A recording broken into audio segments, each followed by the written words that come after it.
Coming up on Man Enough. I'm a survivor of gun violence due to domestic violence. Within a year of us getting married, he became abusive. I remember falling down to the ground and crushing the bones like on the side of my face. And I'm turning my head back and forth going, no, no, no, no, no. And he shot me in the back of my head. You feel like this sense of hopelessness. If you've been in all of these abusive relationships and then the voices of partners that have been abusive are stuck, you know, in your head, looking for examples of manhood that weren't abusive was so important for me to be able to unpack that I don't have to keep being subjected, you know, to something like this. We have to produce more media where people can see examples of positive manhood, because we take it for granted that everyone sees this. Being man enough, what does that mean? It's really manly to mess up, admit you're wrong, and then grow. I couldn't accept that I was evil, so maybe I'm broken, but those broken things could be corrected. Intimacy between a father and a son is me just wanting to put my head in your lap. I love you, son. You haven't called me benevolent sexist, but my experience is women are better. Even if it's a positive, it's still not equality. I don't blame men for that. I just blame the system. This is Man Enough. Welcome back to the Man Enough podcast. I'm Jamie Heath. I'm Liz Plank. Good to see you again for the third time today. Good. Stop doing that. People are going to be so annoyed. I think it's good that we share with people the truth of how this is all done. Like, why are we hiding what's happened? We're asking people, think about this. We ask people to be authentic, to come with their true self. But yet we want to front and pretend like, oh, everything is buttoned up perfectly when we do these things. No, we do like 3, 4, a day. And we squeeze them in. I mean, we change shirts in between. Yeah. So to give you the illusion. That's okay. That's how it works. You came in with a shirt that said grilled cheese. I did. And you did ask, you like, is this appropriate? And I said no. You said no. Because it was a sweatshirt, and I was like, this doesn't. I mean, again, I've been there, and I've been lucky enough to have people around me being like, maybe don't give me the tacos, for conversation around. So. Justin Baldoni is normally a part of us. He is with his family enjoying some time off. Which we support. Indeed, we do. And we have a movie that he, of course, has directed and is co-starring in. It Ends With Us. So we're all excited about that. But he, of course, is here in spirit. And so with that, we want to talk about real things, Liz. Yeah. Things that can heal humanity, heal ourselves, what we can glean from our joys and our pains. And we have been blessed to have people join us that share real life and not afraid to talk about real life. Oftentimes we show up and we wear our capes and we present ourselves like Superman and not the Clark Kent, so to speak, the person behind the cape. So I'm grateful that we get to have real conversations. Yeah, and we talk about hard stuff here, but we really, really are committed to people who are coming up with the solutions to those problems that feel unfixable and unsolvable, domestic violence being one of the big ones. And we have two incredible people to not only help us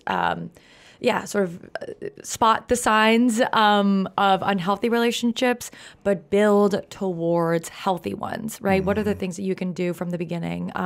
Because I feel like there's so much information out there in a more mainstream way about individual therapy speak, okay, we know what we're supposed to do kind of in our daily lives. And sometimes I think we take it to an extreme and then it can harm our relationships, right? Or make it harder for us to connect and have healthy relationships. So I know I'm craving the expertise of our experts. Well, who do we have on today, Liz? Yes. So we have Kimya, who is an... Hey, Kimya. What's up? Hello. Hi. How are you? And if she sounds familiar and her beautiful face, if you're watching on YouTube, and her voice sound familiar, it's because she sent in a really amazing question on her 1-year anniversary, which feels like a really long time ago. That's right. Yes. But we had a lot of our amazing listeners write in and with questions. And you also work at A Call to Men, one of our favorite organizations here at Man Enough. Yes. And you have an incredible memoir called Born of violence.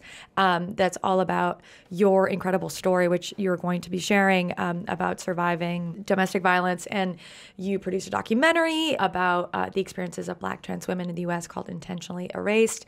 You speak on all of these issues at these small places like the National Football League, Major League Baseball, the places that really need to hear your message. So thank you for being with us today. Thank you for having me. So beautiful. Who else we got? Yeah, we're also joined by Dr. Alduan Tartt, who is a Christian clinical psychologist specializing in relationship advice, dating, marriage, couples counseling. Ever heard of it? All of these things we are often trying to solve in our daily lives. He's a correspondent for CNN. He's received a Lifetime Achievement Award from the NAACP for his work empowering youth and families. And really, he's devoted his life to helping people improve their closest relationships. And so I just couldn't be more thrilled to have these two incredible brains with us today. Indeed. Welcome, Dr. Tartt. Hey, glad to be here. Y'all made me sound important. I love it. Liz has a good way of doing that, but I think you've earned it also. Hey, it's good when you have a good woman in your life. They do that. That's right. So, Kimya, you've obviously know what we do. Yes. As you've written it before, and I suppose that you've maybe seen or listened to an episode or two. Yes. We are ones that want to hear true stories, but not just hear about them, just to hear about them. Hear about them so we can learn from them. Yes. So would you share with us and our audience what your story is in your life? And we can go from there. I will, definitely. I got involved in the work that I do with A Call to Men because I'm a survivor of gun violence due to domestic violence. But oftentimes I tell people that you don't just, wake up one day to get shot by your husband. There are things that you go through in your life that bring you to that. So I grew up in a household where domestic violence was present. And although my mom left my dad when I was 7 years old, I saw it happening many times there. And the damage was done.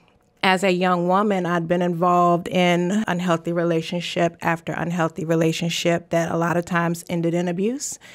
And I felt that I was making a great choice when I married my ex-husband. I mean, he was totally different from any other man that I had been with before. He would have tea parties with my daughter and play pickup basketball games with my son and bring me flowers. And I mean, just everything that I thought I wanted in a relationship and more. And within a year of us getting married, he became abusive. I didn't know it was abuse, at the time. I just thought, hey, this doesn't feel good. And, the people that I turned to, surprisingly, especially the men in his life, did nothing, or explain much of anything that was happening. What were the things that he would do that you didn't necessarily see as abuse, but now look back? Right. So the very first thing that he did, you go back and you think, okay, when did this really begin? I know one time he had a headache, and he went to go lie down on the bed. He was having a migraine.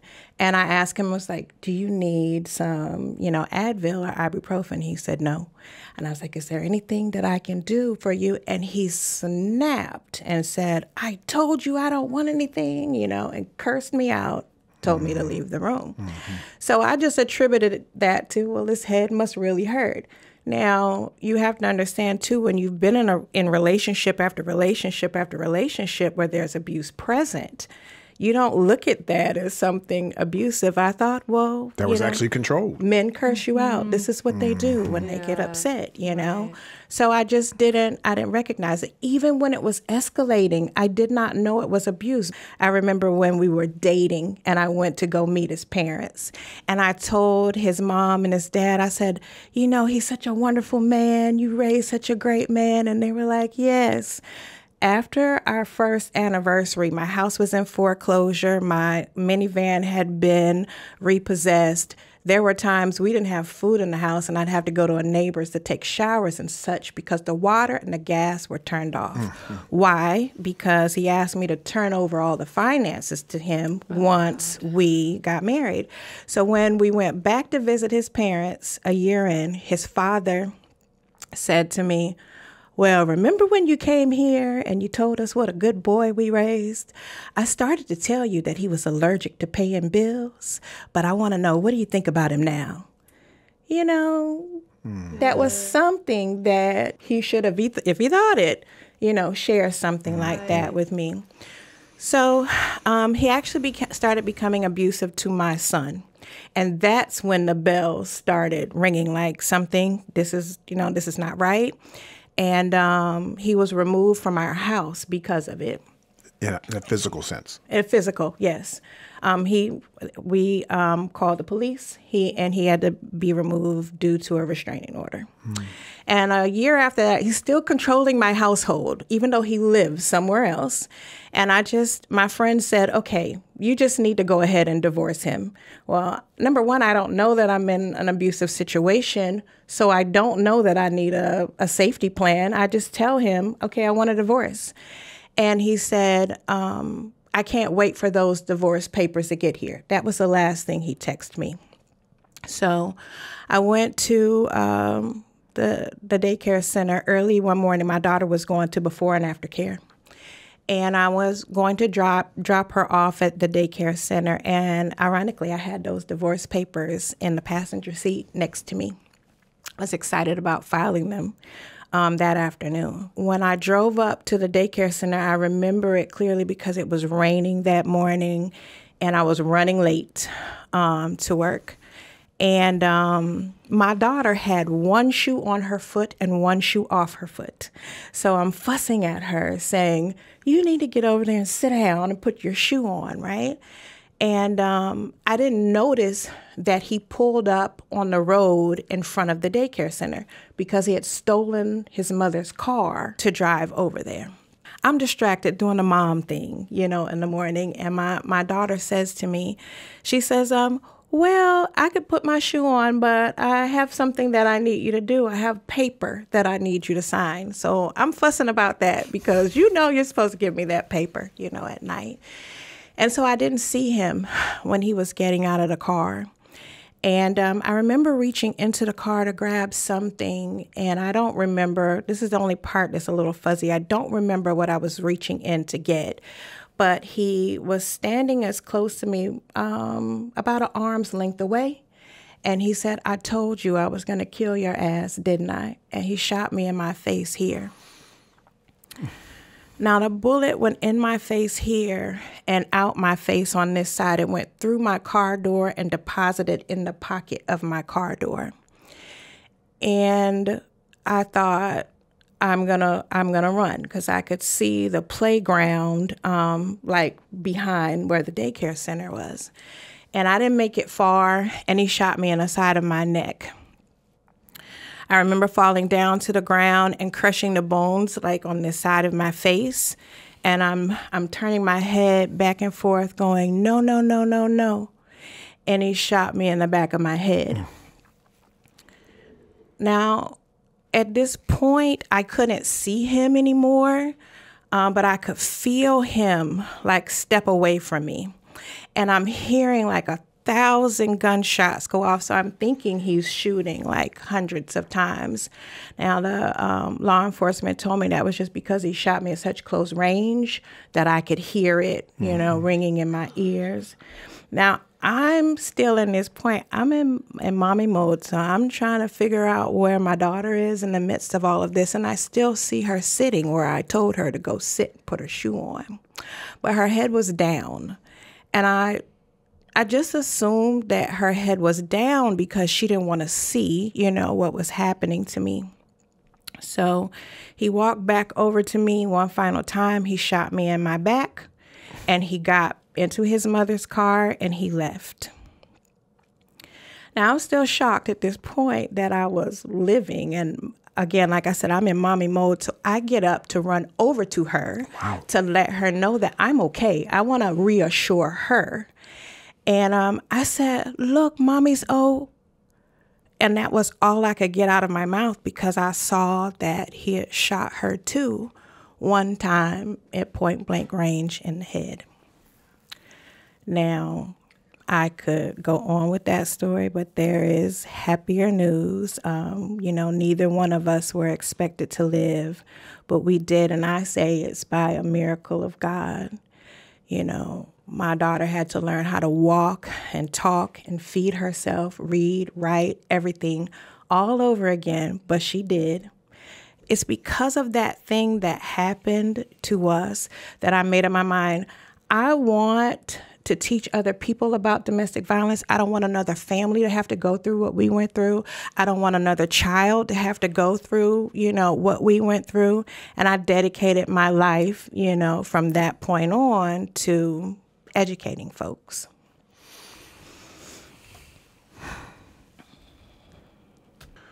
Oh, Kimya, thank you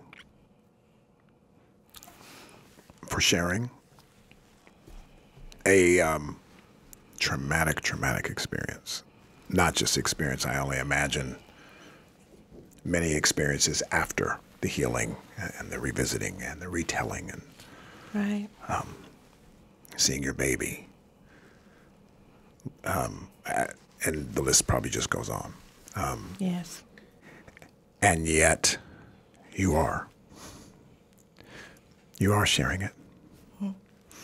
And I can't speak to why you do, but I can know that the impact of the fact that you do must reach and give so many people hope from what they learn, from what you learned. Right. And allow someone to not be in a situation. I hate that it's at your expense. God absolutely saved you. Yes. And he also put you in a position to help save others. So congratulations on what you're doing now. And I'm so sorry on behalf of fucking men, excuse my language, and people who hurt other people. And you be on that end of that. Thank you. My goodness, how are you now? Now I'm great. I mean, I have moments, don't get me wrong, that I'm not so great. Healing is a journey that we're all on. I don't think you ever arrive, where you're to a point where you're totally healed. But I love the steps that I'm taking, towards that. When everything happened, we did all the traditional counseling and things of that nature. But I found that the most healing came from me sharing my story with other people, from hearing women and men come and say, thank you for sharing that. And then they were able to share their stories of abuse, surviving, and men who had perpetrated the abuse. And it just makes me feel like, okay, I'm doing my part in that first thing that I promised myself, that by sharing this story, I would help do the work to prevent violence from happening, in the first place. So, I'm on a journey towards healing. Mm-hmm. And healing others. Yes. Yeah, and healing yourself through healing others. I mean, I'm guessing your work gives you a lot of purpose, and knowing that you're literally preventing this from happening to other women and other little girls is really incredible. I'm so thankful you're doing this work, and I hope you're thankful to yourself for doing it too. And thank you for sharing that. What does that healing look like? Because, and particularly, I think, what can be so helpful for so many people is understanding that web of abuse, right? That it, as you described, in your story, it started off great. And then there are things, physical abuse and emotional abuse.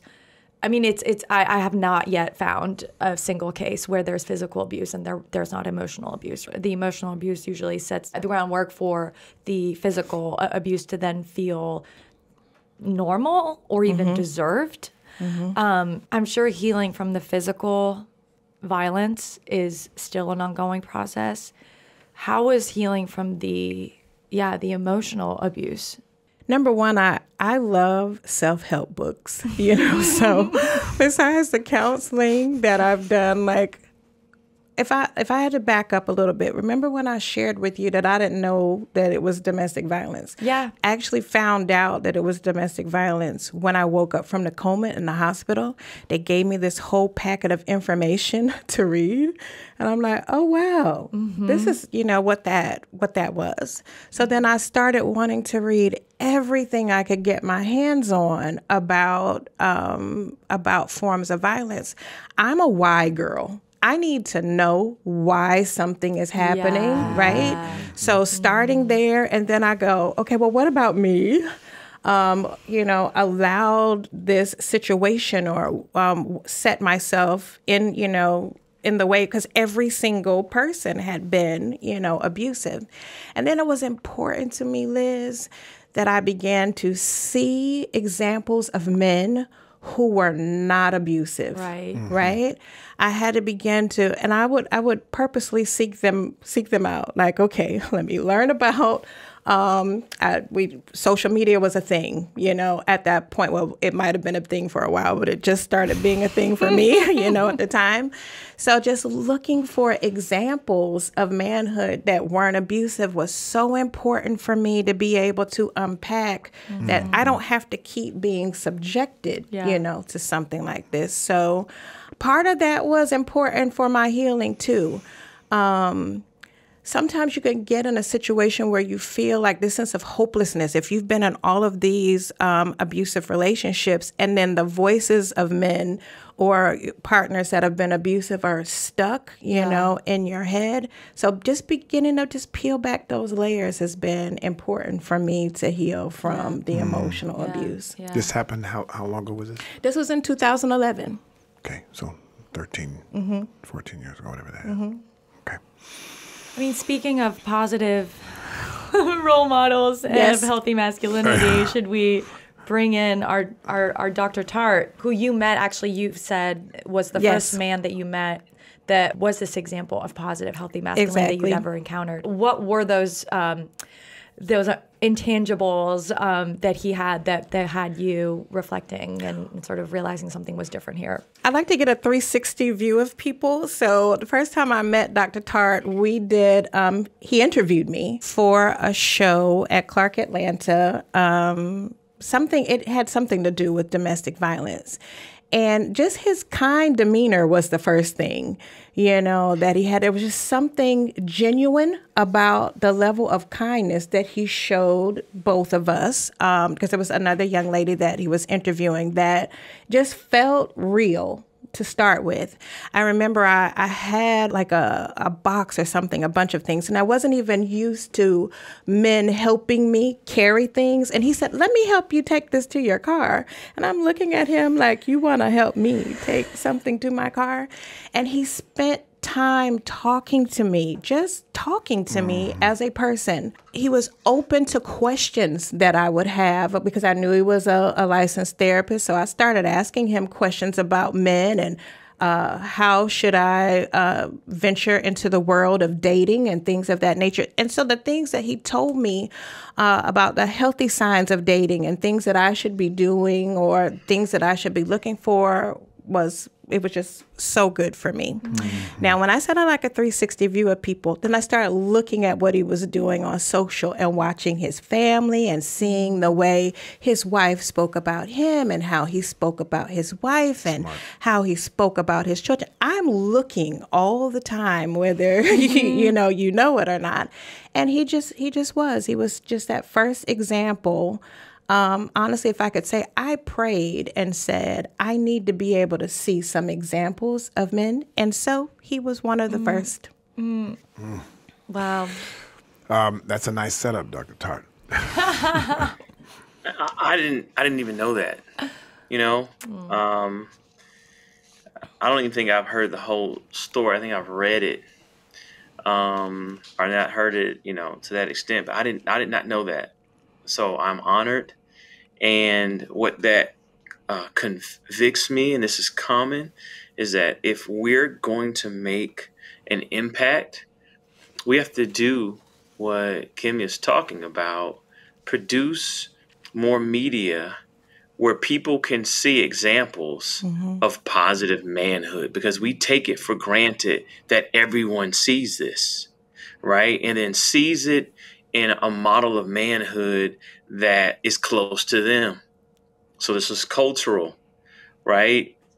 Because we can dismiss it. Okay, that's how white men are. That's how black men are. That's how Latino men are. You know, so they need to actually see it in multiple forms, because something that's interested in Philadelphia, they were one of the more progressives of the cities.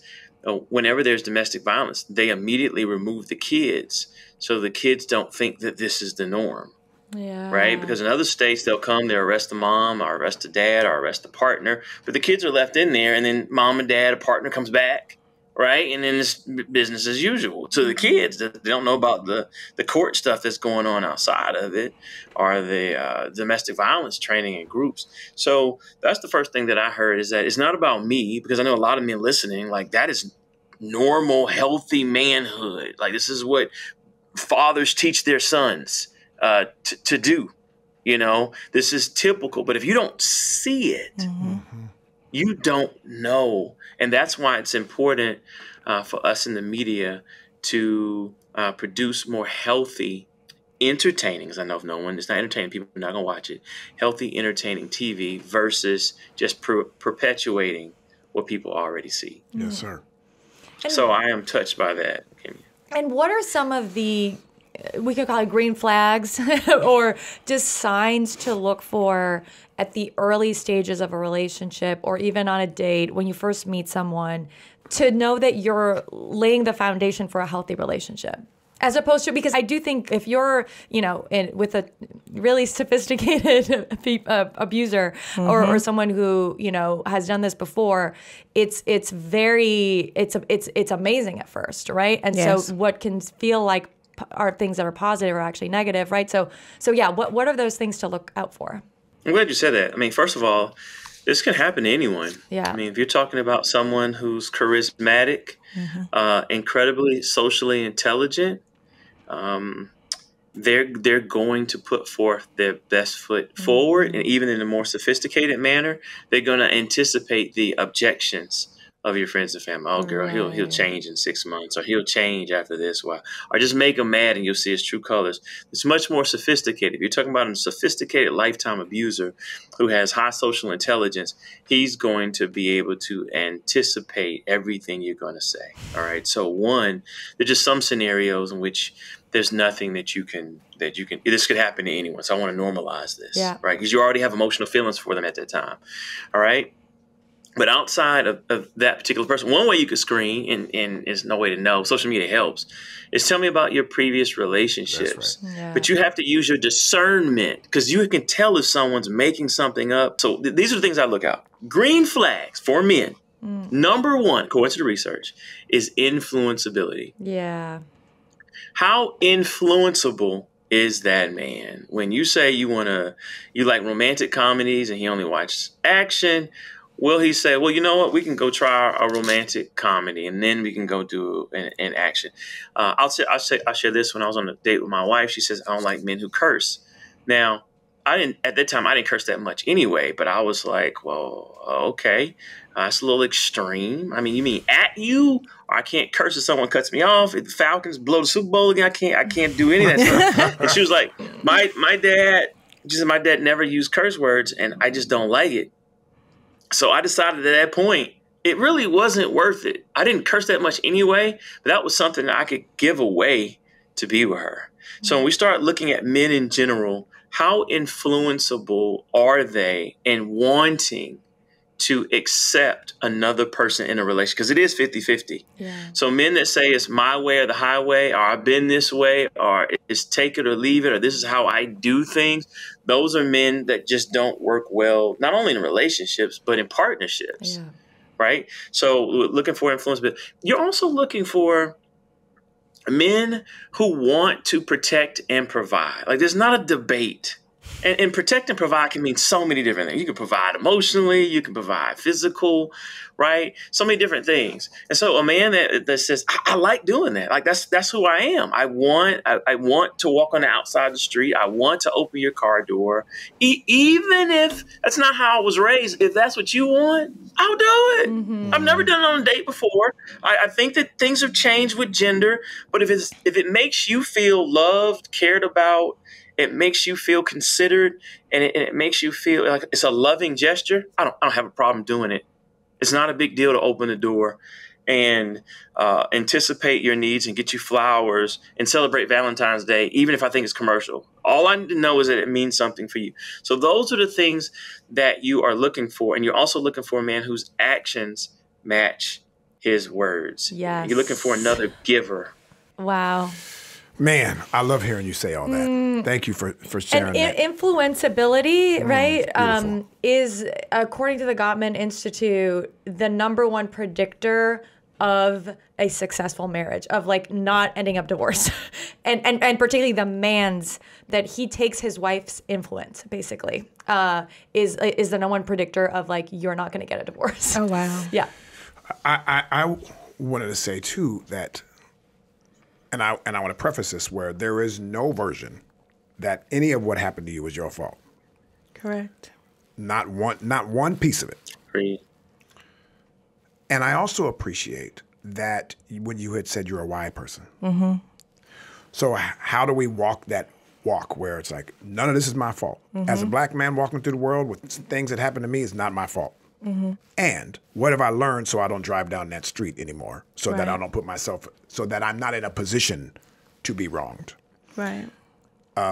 That's a tough walk. So for women, why I appreciate your question, Liz, and I'm being mindful of my words because I want to make sure that in no way does it reflect a burden on someone who is hurt.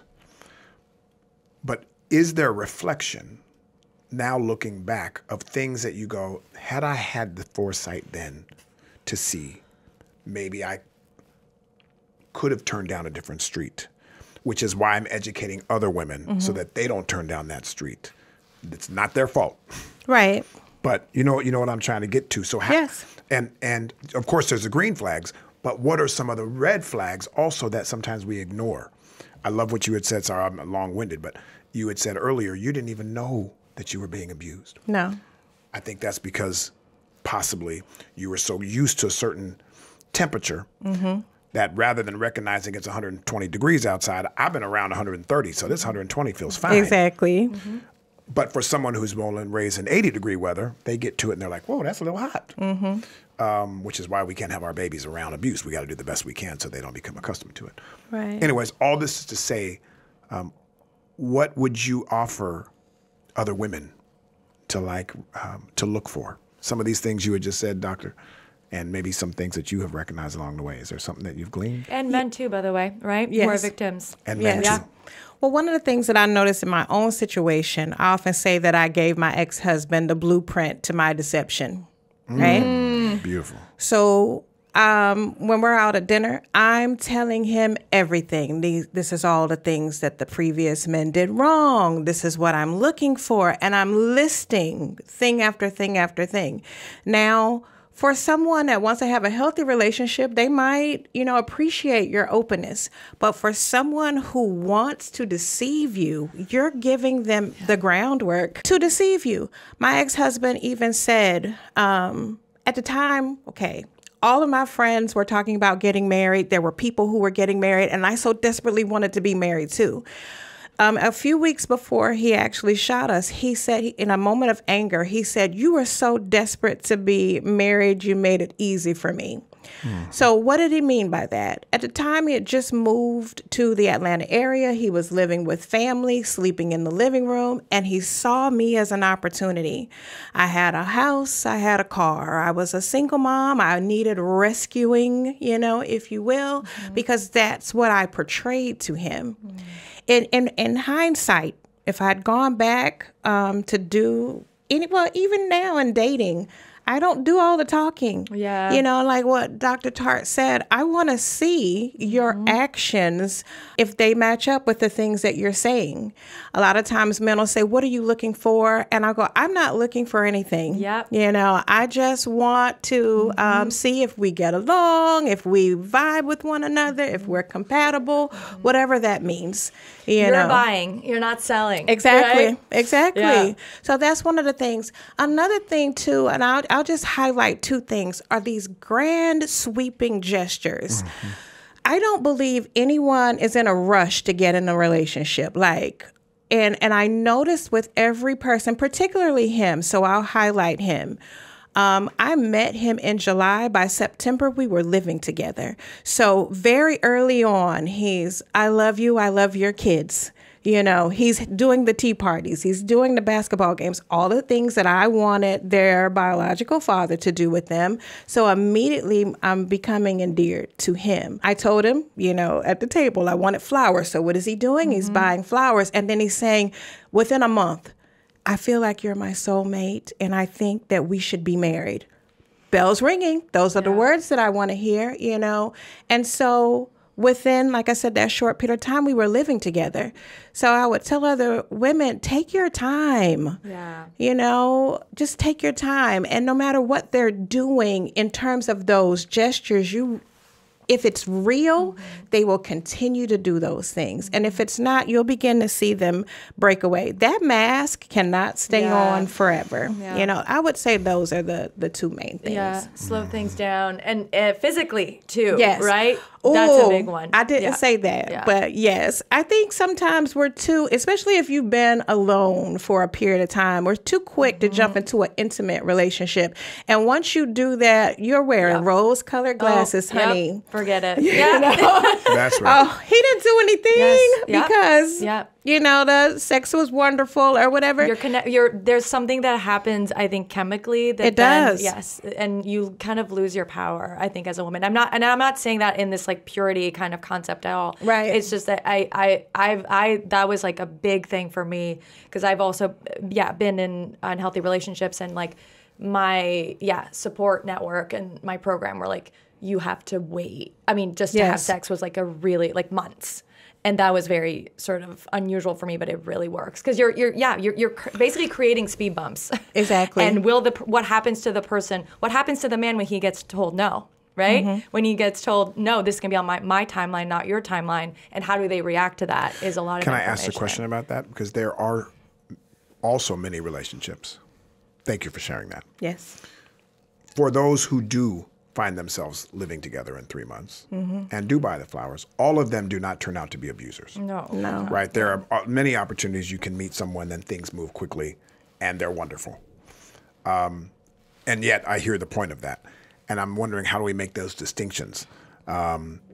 Waiting for sex, brilliant and wonderful. But there are many people who have sex quickly on and have wonderful, healthy relationships. Or at least that are relationships that are not riddled with abuse. So I just wonder how we also make those distinctions. Is it also, and maybe you speak to this, Doctor, is I have a daughter who's 34. I'm 54 now. She was born when I was 20. She's in a relationship with a wonderful man who I'll go to bat for all the time. He's fantastic. She watched how he treated not just her in the beginning, how he treated everybody. Walked into a restaurant. They didn't necessarily hang out at the movies every single day. They were in real life situations with real people and observed not just how he treated his parents, that's maybe a cliche, how he treated everybody, how he treated the person coming up, the friend group that was around him, how they talked to people. Who was he attracted to generally as a group of people? Not that that's like, we can never know everything, but at least to mitigate it the most, can we look back and say, with the person I was dating then, even beyond, like in your relationships too, Liz, did we look at all of those things and then make a determination of what possibility he has to be a stand-up man versus not? Are those methods that you would agree with? I mean, it's just the first thing, like you said it. There are some men who are just great and charismatic, and they have a lot of women whom they date and disappoint. right? Over and over and over again. So they're very good at what they do. Think about a sales rep. Right. He or she is very good at what they do. You know you're being sold, and you're like, no, I'm being, but you're still going to buy, right? So that's the first thing. The second thing is, if we're talking about protection, it's always best to delay. Think about what the bank does. The bank values itself, and so it vets people that the bank does business with. And so if the bigger the purchase, they're going to have a longer process. You see this with CEOs. You see this with corporate mergers. It is a long vetting process, because you could look good in the beginning, but once we look at those financials, your credit score is awful. Or it's some odd activity. You have a lot of money, but it's weird where it's coming from and how it's going into your account. So the bank makes sure, like you said, it isn't people go walk in the bank and you give them a loan and it's great.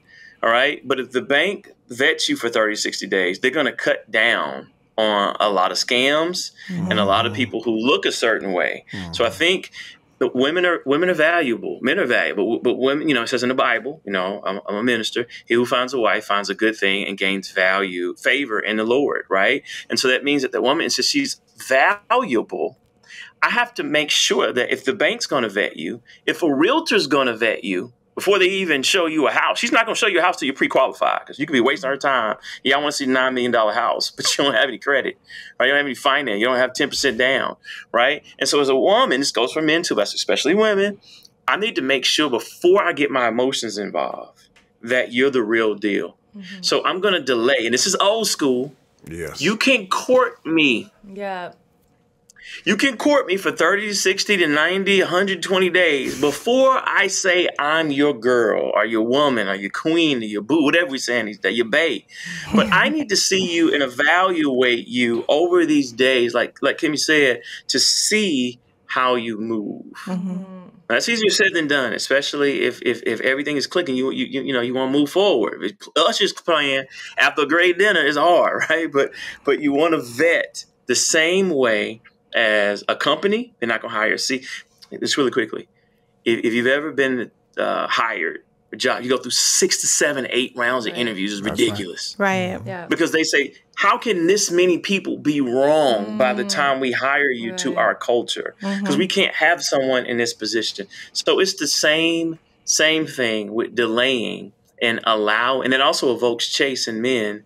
And when I say high value, I don't mean rich, but high value men that have high values actually expect to pursue, expect for it to be difficult. How many husband and wife? The wife said, I didn't even like him. He just kept coming, and eventually he wore me down. You hear those hunting and fishing stories all the time. So that would be one way for women to protect themselves, just by giving themselves way more time to evaluate, to see what's real and what's not. But it can still happen after that. Right. Yes, Jamie, I was thinking about something you said, too, about talking to his friends and things of that nature.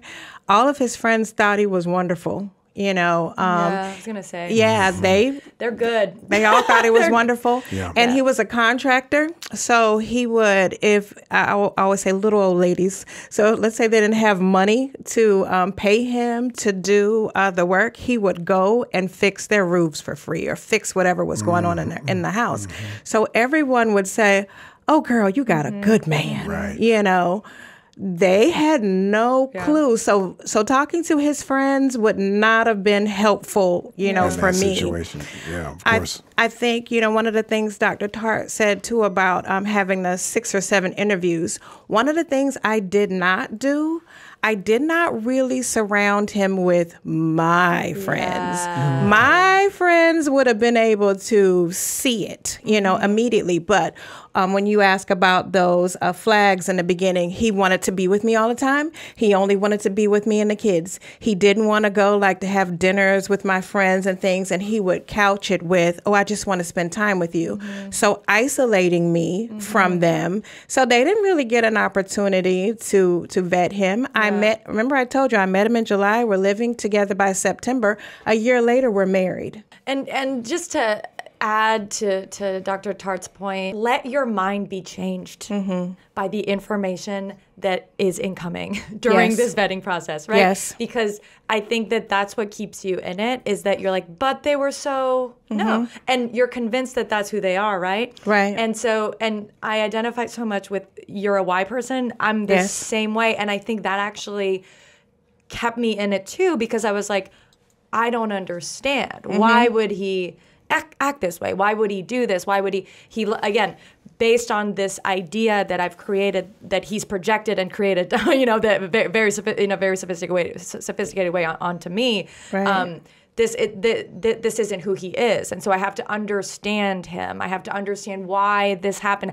I must be misunderstanding what happened, because this is not who he is. And actually, you don't. You don't. You don't. All you have to do is like notice the pattern, and then notice how you feel in that relationship too. Really, the vetting is, how do I feel when I'm with this person? Correct. Do I feel good about myself? Do I feel bad about myself? Because one of the things that they really do is get at your self-esteem. And often I do think people who have lower self-esteem are definitely targets, and are easier targets, right? It's what you're talking about. They're living at a temperature that is, where this kind of treatment is sort of normal or okay, because that's how I treat myself, or that's how I let other people treat me. Whereas people who are not used to that are going to be like, wait a minute. So we don't notice it. The thing that I constantly felt was like, oh, I'm just a really bad girlfriend. Oh, I'm just a really bad girlfriend. I wore too much makeup when I met up with another guy, or I did this thing. He would constantly be criticizing things that I would do. Right. And instead of noticing, like, I feel really shitty about myself, I just was like, okay, well, I got to change, right? I have to change so that he doesn't do these, awful things. And so, I think it's almost like flexibility, in your own thinking, and giving yourself the time to figure out how you feel about this person, and that the way that you feel could change. And that doesn't mean that it's wrong. That probably means that it's right. Exactly. You make an interesting point about that self-esteem, because growing up in that household where I saw domestic violence happening, my self-esteem was very low from the time I was a child, So growing up feeling like I'm not enough, I'm not doing enough, even being in a situation where I'm always having to cover up for my father's behavior and things like that, I immediately began that codependent behavior as a little girl, and that just continued throughout my life. So by the time I'm married, I don't feel like much of anything. So any bit of attention that he gave me felt like I'm a queen, no matter how minuscule, the attention was. And I accepted this as love, even though it could have just been, like a basic thing he should have been doing for me. Right. When in doubt, love yourself. And then try and act from that, literally that version, right? And that feeling. And usually, not that it's easy, but that's where your, I think, instincts will lead you to, is this a good person for me or not? Right. If I could add something, so if we're talking, because I'm going to talk as a psychologist, right? If we're really talking about changing this nationally, internationally, cities like Philadelphia need to be this needs to be nationwide. When there's domestic violence, there needs to be education to the kids. This is domestic violence. This is not the norm, because otherwise it's normal. And then we know not only are the kids watching this, so this is normal for a man's behavior. This is normal for a woman's behavior. Just be quiet, take it, come back, keep your family together, right? This is what they're seeing. And so if we're not coming in and educating, when we know this is happening nationwide, this whole concept of people pushing back against no-fault divorces, right? I'm just being honest. Yes, if we're talking about protecting for domestic violence, that's only going to increase the amounts of domestic violence, because the women that want to get out and the men that want to get out, because it goes both ways, it's going to be harder for them legally. So if we're talking about policy issues, and if you're listening to people who've been through this, they're telling you the same story. I saw this growing up. I didn't know that this was, if something was off, I just thought this is what happened at everyone's house, right? So those are the two policy pieces that I'd like for people to listen to and to actually enact and make sure that nationwide, if we really saying we care about people, we make sure that we do the things systemically to protect them versus the same stories over and over again if we're really going to be man enough. Yeah. Yes, sir. I mean, yeah, I can't think of anything more psychotic than trying to end no-fault divorce and going on the record saying, you know, my grandparents stayed together even though there was violence, so that should be the norm, you know, and that doesn't just create women who are victims, it creates men who are perpetrators. Yes. Like the abusive relationship that I was in, his father was violent. It's just, you know, it didn't excuse it, but that's the cycle that occurs. One question I do have is, yes, we need policies, we need, you know, all of these things to change on a federal and political level. What do we do on an individual level? Not everyone has been in an abusive relationship, but everyone has witnessed one, right? Whether it's a friend or a family member, or even in the street. Recently, I mean, about a year ago, actually, I witnessed a situation in a parking lot at a CVS, and this was like a 10 out of 10 situation. Like, this woman was being dragged, bloody, into a car, and there were about 5 or 6 men in the parking lot who did nothing. Like, everyone was just like staring, and I got involved. Yeah, becoming pretty involved. And then 911 was called, and then the cops basically were like, you shouldn't have done that. You shouldn't have gotten in front of the car. He could have, because I was trying to prevent him from driving away with a woman who was literally, he was going to kill. In the aftermath of that, I just couldn't get like a clear answer of like, what do you do? Because like, a lot of people will say, if you go up to a situation, you're going to make it worse for the woman, right? He's just going to be, and at the same time, you don't also want to do nothing. And so, yeah, what is there a right or wrong thing to do so that we as just a society and a collective and a community can be there for, you know, survivors? Yes. There's a number of things. I'm going to take the question that you asked, but I'm going to back up a little bit. You know, back to the first thing I said about you don't just wake up one day to get shot by your husband. That behavior that you witnessed didn't just happen that day. And even though you're a complete stranger in this scenario, his friends have some inkling that this is going on. And I think if we're going to begin to interrupt, violence, if we're going to begin to prevent it, we need his friends to hold him accountable. When he's saying things or making jokes or something that are just inappropriate, saying, hey, we don't do that, not on our watch. When you hear someone cursing out their wives, girlfriends, partners, or whatever, saying that's inappropriate, you know, the men in his life are not afraid of him, right? And he is not afraid of them, but they can hold him accountable. So I just wonder how those things would begin to change if the men in his life began to step up. Now, getting involved back to your original question, getting involved in an active domestic violence situation is a very personal choice. I don't necessarily tell anyone that, hey, like, I'm sure your adrenaline was pumping when you decided to get in front of that car. There was no decision. Yeah, exactly. It was just, I have called the police before, and that's not something that necessarily Black and brown communities might do. Right? That's right. But because I know my limitations in that moment and I want to do whatever I need to do to be able to protect her from the violence, I'm going to call. Knowing, though, that that there could be an issue with law enforcement with that man if he's a Black or brown man. So like I said, that part is very individual. But if we went back to that prevention level, it's the men in his life that are seeing it, hearing it, getting hints of it, that are not doing anything, you know. And I'll say one more thing. I think about what you said, Liz, about how there were 5 other men in that parking lot, like where they very clearly could have said, hey, you're not doing that to her here. But they probably looked at that woman as that's his property. Yeah. You know, so we're not going to say anything. We're not going to get involved there. When if they'd seen him attack someone at random in the store, they would have done it. Right. But because she was there with him, so we need men to do their work. In fact, very much appreciate you bringing that up. We have to hold each other accountable. I don't necessarily know if I'm going to change my age group. The ones that really need some change. But if our focus is on our babies, our children, the ones that are witnessing this, education, our 10-year-olds, our 12-year-olds, teaching them to hold each other accountable, to not be afraid to receive, to be influenced, not just by the partner in their life, but their friends. 1,000% we need to have groups with men holding and not allowing.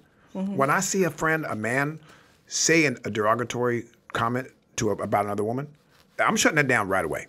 Right. Like right away. And they know at that point, oh, okay, either I can't hang around Jamie or he's going to always call me out. And if they allow me to call them out or call them in, I know that's what we want to do. We want to call them in. Call them in, not call them out, yes. And I see that they can receive that. Okay, cool. We all got learning to do. I don't mind the fact that we're broken in many places and we got to get to learn. But can we be influenced? Are we all looking to be better? Men, if we're not doing that for each other, with all the influence we have out in the world, how can we expect ourselves to be better? How can women depend on us to be better if we are perpetuating the behavior in either action or not holding each other accountable? So yes, I agree with that. I also think, I just had one thought, how fruitful it is when we investigate each other's character when we're dating. I've talked to you about this, Liz, a lot.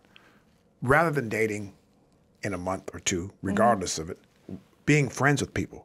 How many people do we know in our friend group that we look and we go like, oh, that's a good woman, that's a good guy, that's a good person there.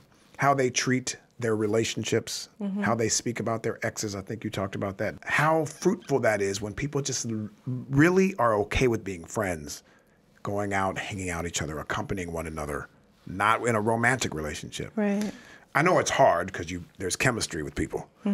But if we could also just really focus on how do we just investigate their character without a romantic gesture or sentiment to it, then at some point, after 3 months, after 6 months, oh, you know what, I'm interested in this person. But now you know more than you would have if you had blinders on because of that romantic. True. It's easier said than done, I know, because I met my wife. I've been now married 10, 11 years. And I knew in 5 minutes. Yes. I knew in 5 minutes. Now, I didn't ask her, didn't do it, but I knew. I went to my sister and my father and everyone. I was like, I know I met the woman that I'm going to marry. I know it. Now, we're going to do all the due diligence, but I know it. So, that happens. Right. But how do we still at least investigate each other in the process before we put a ring on it? That's a great question. Can I ask, yes. Let me ask something. We know how to change perception about men standing up to domestic violence. We act like, we say it like it's a speech, but at the Carter Center, I'm here in Atlanta, Georgia. There's a doctor by the name of Dr. Donald Hopkins. He is a legend. He's done this work in South Sudan, right? He's done this work in Ghana. Can we change cultural perceptions where men say, that's not my business? I'm going to stay out of it because culturally you don't dip into other people's business, right? So what they did was they used community radio stations in South Sudan, and they created this media program, and they were deliberate about it. They had writers, and what they did was they made you like the wife and the family, and they presented this super macho guy, right? And everyone liked him. But midway, you remember back in the day where you listened to a radio program for like 4 minutes, and each day it add on back in the day, and so listeners love this. Was #1 show. Right. And so midway through or 3/4 through the show, and these are real actors, right, that play these roles. The super macho guy that everyone liked beat his wife. And the community was outraged because they made them humanize and like the mother and children. How could you treat them like this? And they said it was so visceral that when the actor would go to the grocery store, women would throw fruit at the guy, even though he knew he was an actor. And that was the first time people started calling the domestic violence hotline, because before they were spending all this money, wasting all this public health commercials, right? And none of it was activating because people did not identify with the wife and the kids and like them initially in the story. And then men started calling and said, oh my God, that character, that's me. I had never seen myself and the impact on my family. And if we're talking about treatment for domestic abusers, that is part of it. You see that happen in jails with people who committed violent crimes. No, we're going to sit down and let you feel what you did and see the impact that you had on society. And so that's part of the rehabilitation, is you being able to see what impact this had. So the way we change the culture, if we're really serious, and I want someone to listen, you'll create media that does the exact same thing. You'll cast it the exact same way. Well, you'll start it out and everyone will like this super macho guy, and you'll identify with the family, and then midway there's a twist, and then you'll be like, but bam.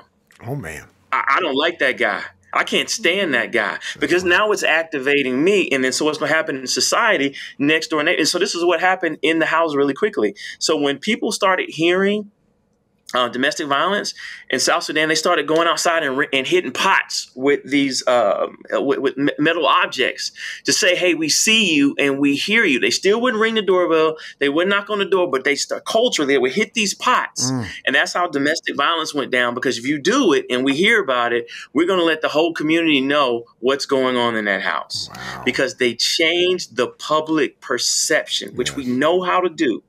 And so if anyone wants to know how to do their work, Dr. Donald Hopkins at the Carter Center. You can read about it in the book Crucial Conversations by Joseph Greening. It's in there. We know how to do this, and I'd love to see this country stop talking and implement what's already working. That's right. Sorry about that, Jamie and Liz. No. Well, you know what's interesting is that, and I don't want to do any sort of plug, but I do want to talk about the importance of what you just said about in the media. So Wayfarer just produced a movie alongside Sony that you saw last night. Beautiful. Called It Ends With Us, which deals with this exactly what you had said. It's a book written by Colleen Hoover, who it's got, I think it's at 10 million sales. It's a big phenomenon. A lot of people have been attracted to the book because of the woman's choice to end domestic violence for her own family. But it tells the story, and I would love to know your thoughts. It doesn't have to be part of this podcast, because I don't want this to be about any promotion of that, but rather highlighting something that I do think people need to see, because it does just what you said. A man who comes in, wonderful, everyone loves, he's a neurosurgeon, great looking, all the stuff, a wonderful family. She then gets involved. Of course, she has the cycle of abuse, so she's already used to a certain temperature. And then halfway through the movie, you realize there's something more to it. Right. I do think we have to highlight those stories and show it, so that we then, and here's what I found out. Last night, we had all these people watching it. And there was 10, 16 to 18-year-old young boys in there. And afterwards, I'm used to what most women might say. But we have not really seen what 16 to 18 to 19-year-old boys would say when they see that. And many of them said exactly what you just said about, oh, I could see that. I can not see myself in him, but I can see how this happens, and I don't want to be that. Yeah.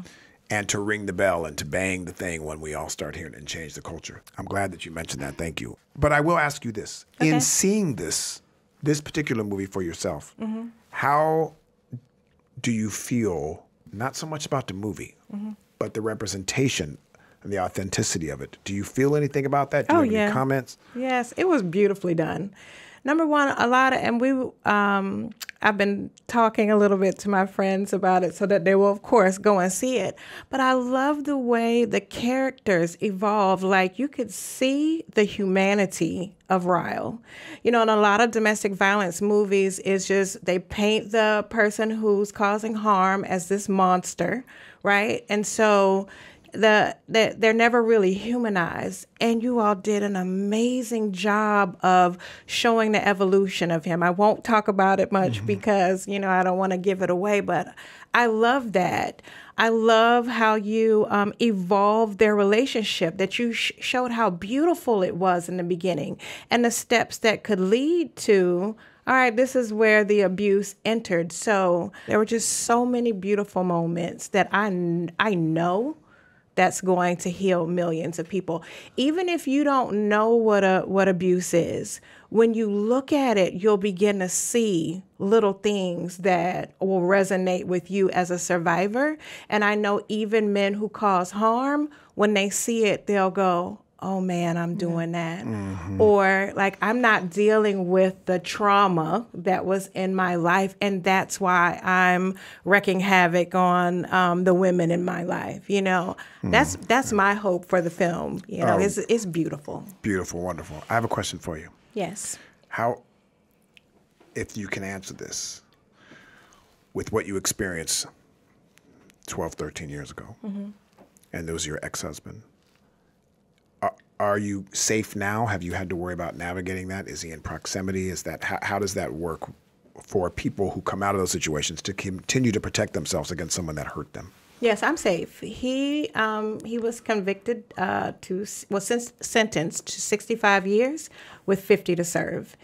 And even that was an unprecedented sentence. A lot of times people who are convicted of domestic violence don't get that amount of time, but because he shot me and he shot my daughter, he got a longer sentence because of it. So I am definitely safe.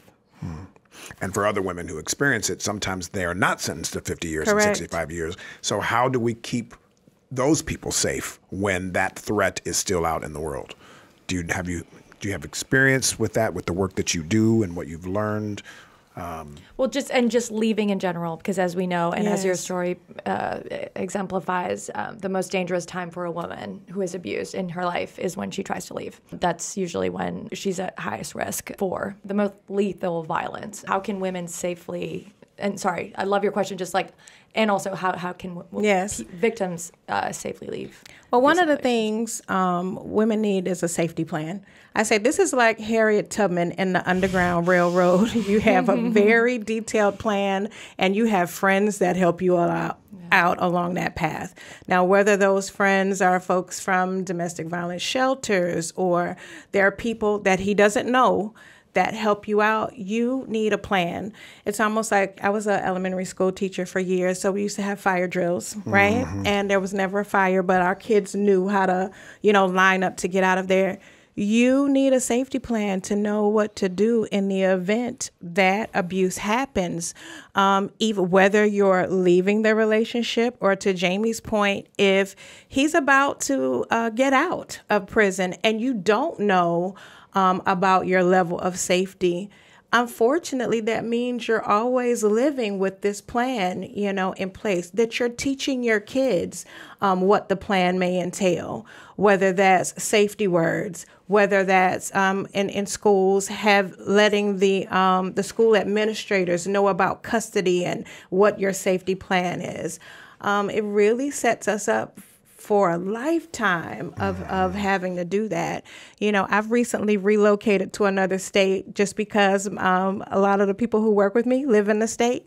But, my son and my daughter would say to me that they were so thankful that I moved because they lived with this threat that he could get out and harm me, right? Even though we know he's got 65 years here. That was always in the back of their minds. So safety planning, I'm going to say, is most important. And if no one knows what that is, it's Google search. Please look it up. Do not pass go without this safety plan. And you know what's nuts about this is that the onus has to be on you. It is. And women to come up with a plan to protect yourselves and your family from someone else who's hurting. So we as men have to hold each other accountable, and also so that the friends, like if I have a woman in my life that I know or suspect could be in a relationship that could get iffy, if not already, us men to hold him accountable, to say something, I don't know if we bang the thing like they do, or give her a plan. Us to let her know, is this okay? Let her know, we know you're in a situation. If you need help, here's a plan, you come to us, something. That we're not, our allegiance isn't to a man that is harming somebody or has the threat, potential to harm her. I'm sorry that's on you guys. It should not be on you. It shouldn't. And even on a policy level, like it's pretty wild that when in a situation where a man is violent and a woman is the victim, she leaves to go to a shelter. There should be shelters for violent men. They should be leaving the home and getting the help they need help, right? Because even the woman being forced to leave her home and her kids leaving, like that destabilizes her in all kinds of different ways. And she didn't do anything. He did something. He should be the one that's treated, right? Yeah. I couldn't agree more with Liz, and I'm glad to hear you say that. And this is where this country has to change if they really are serious about this. So when domestic violence happens, everyone needs therapy. All right. So we in this case, we're talking about traditional man-woman relationships. We arrest a man, he gets no therapy. Right? He has to be sentenced. That could be 6 months, a year. He goes right back into that same home. Right? All right. Versus policy being changed and saying, hey, you're going to have to go to a rehabilitation house. You're going to have, because we want to help this man. That's right. Right? All right. Yeah. So you're going to have to go through therapy. We're going to have to release you. Now, you can still go to work.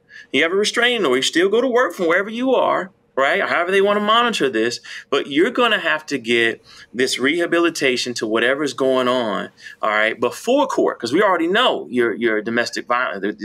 Automatic therapy. There should be policy, and then keeping the wife and kids safe. And then also there should be an abundant amount of funding, because Kimya knows this, and I learned this from her. She was saying, don't advertise that you're going to leave. Don't tip it off. I'm going to leave you one day. Right. Or I remember saying that. And then two, financially giving her the ability to leave. Leave and go where? Leave and sleep on the street? You should be able to go to Quick Trip. I know at one point in time, I don't know if there's, people, but where's the funding for these? Like Jamie, what you were saying, where's the funding? So when they leave, yes, there's government funding or there's private funding with a different agency that says you can go stay at a hotel and it's going to be paid for X, Y, and Z. This money funnels through the school when the kid comes in and say, this is what happened. We can get you out safely because women stay because of financial dependence, right? Fear the abuser, where the kids are going to stay. It's the middle of the school year. Testing is next week. Kimya was talking about looking out for her daughter if she just got shot. Right? So we have to, as a country and as a world, because I know this is an international podcast, we have to do the things to really keep people safe from a policy standpoint. And that's what both of y'all are saying. Thank you for that. And the framing, again, of the policy needs to reflect the solution to the problem. Right. Again, there are hotlines for victims to call and to get help when they're, victims of domestic violence for women. There should be hotlines for men who are violent. They need help, right? And I think there's a pilot in Colombia of a hotline for men that started, but it should just be mainstream. Right? For men who see it ends with us, or men who see where that behavior is beginning and they don't like it, right? Exactly. For them to get the help that they need, because men need help. I was thinking about, we have family violence intervention programs. So to Dr. Tartt's point, once someone has been arrested for domestic violence, a lot of times they're ordered to go through these family violence intervention programs. They were once called batterers intervention programs. And so the policy needs to change with state coalitions too, because a lot of times we're hearing men are abusive because they want to be. Men are controlling because they choose to be. And they're not looking at the pathology that men go through, that it doesn't excuse the behavior, but it's definitely a contributing factor. So being able to change how these family violence intervention programs are run, where either there is a counseling component, as we've already talked about here, or that they're ordered to do it because hurt people. If you look at, if I looked at every person that I'd been involved with who was abusive to me, they had an abuse story behind them. So we can't ignore that anymore. We've got to stop that narrative that men are abusive because they choose to be abusive. Or they can't help it. Or they can't. Misogyny is a mental illness. I would love to, I know we're getting close to where we were wrapping, but there is something that would be interesting. What can men do? Ourselves. I don't mean the ones that are actively being abusive. I mean your average guy that has all these ideas in our minds of what we see men are supposed to do and how to behave. And how do we educate ourselves so that, especially teenagers maybe, so that we don't become aversion. Because I do not think, I love that what you had said, we do not want to excuse the behavior of any man who does this. It is inexcusable. And yet there is an explanation that we have to look at. So if we're going to stop the pattern, is it boys that see their fathers and their uncles? Where are they being raised? Does that contribute to it? Do they have their own trauma? Were they sexually abused? Were they physically hit? You know, what all the stuff that helps explain their mindset to get to where they went. So there is that. But there's a lot of people that we need to educate ourselves, even if we're not, our hands are not doing dirty things. Yes. What are methods? How are ways that we can educate ourselves? Yeah. All right. Interesting. You should ask is that, one, creating media that all kids see in schools about how to make relationships work. You mentioned it, Liz. Dr. John Gottman. They're recommending that all boys need relationship psychoeducation starting in 6th grade, because boys, due to social media, due to the pandemic, due to video games, don't know how to relate to girls anymore. And we're seeing it in middle school and high school where girls are taking themselves to the prom because boys don't know how to communicate with them. And what they're saying is that this is going to lead to more relationship problems because men feel ill-equipped, they feel angry, they feel rejected because they don't have the relationship skills. If we're listening to the researchers, 6th grade mandatory classes for boys on relationships. Now, I know it has to be some variety because boys are going to date other boys and girls and so on and so forth, but they need relationship skills to make relationships work. Thank you. 2, everyone needs to get counseling when there's domestic violence. Imagine what would happen if the police come out, intervene, and all those kids go into therapy, and they're able to talk about what they see, and we're able to be reactive to their trauma, and then we're able to treat mom who's been traumatized, and we're able to treat dad who's doing the abuse in this case. That's 4 people getting help so that we're not breeding the next generation. And then the third thing, Jamie and Liz, I think this is what it is that with this movie, I haven't seen it yet. I will. These movies need to be funded. There need to be men and women who have this. Would you ask men and say, I want to make sure that everyone sees this movie. I want to make sure that this is part of the curriculum in 6th grade. I want to make sure that this is part of the HR when you work, wherever we can impact men, right? This is what is needed. This should be part of when you get your marriage license. We want to make sure that we're screening. You have to watch this short movie and we know it's powerful because it's going to shift. And if we can shift society like they did in South Sudan and Ghana, right? Like epidemiologists know how to do this, right? They know how to shift social policy. I was thinking about something in terms of the questions that you ask. So, I work with a call to men. I work for a call to men. And our tagline is the next generation of manhood. And one of the things that was important for us is to find out, well, where are they? Where is the next generation of manhood? So we did some market research that found that most 18 to 25-year-old men are on YouTube. That's where they're hanging out. And that's where they're getting their information from, their dating advice, their advice about manhood, period. And who's hanging out? Who's hanging out on YouTube? Folks in the manosphere. I'm not going to call out anyone, but we know, everyone that we're talking about here.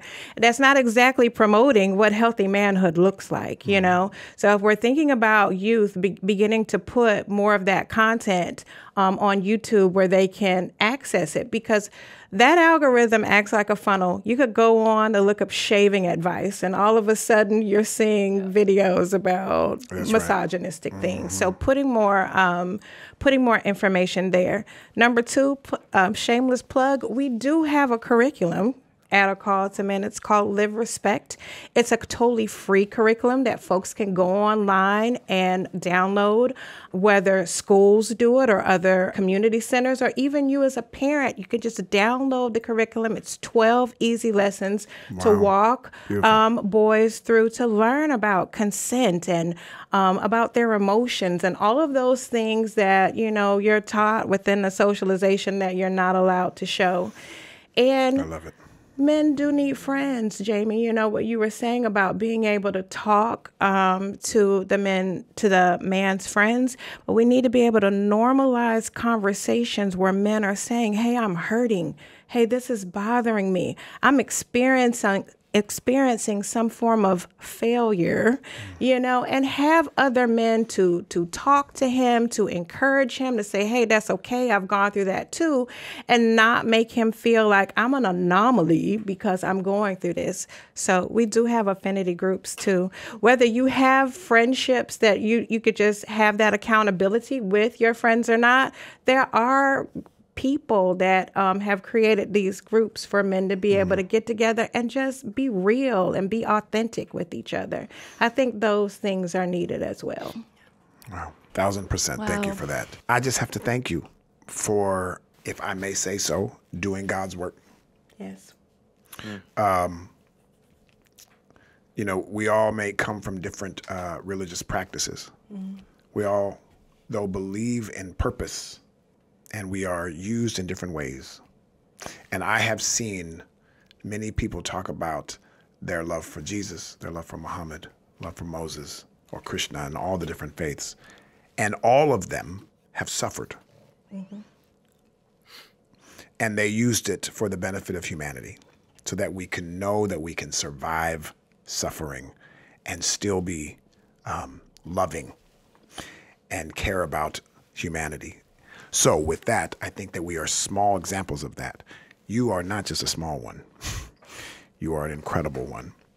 And it should not be at the expense of what's happened, but it has. And you are now doing God's work and saving our babies and saving humanity. So thank you for that. And thank you. And to you, Doctor, man, I wish you was in L.A. so we could hang out, because I feel like I can learn a thing or two from you and just hang out. You look like a good brother and a good dude, and doing incredible workout. And also, you said you're a minister as well, so you obviously are living the spiritual practices along with your, the mental practices. It's been a pleasure to have you on the podcast. Thank you for all that you've been bringing.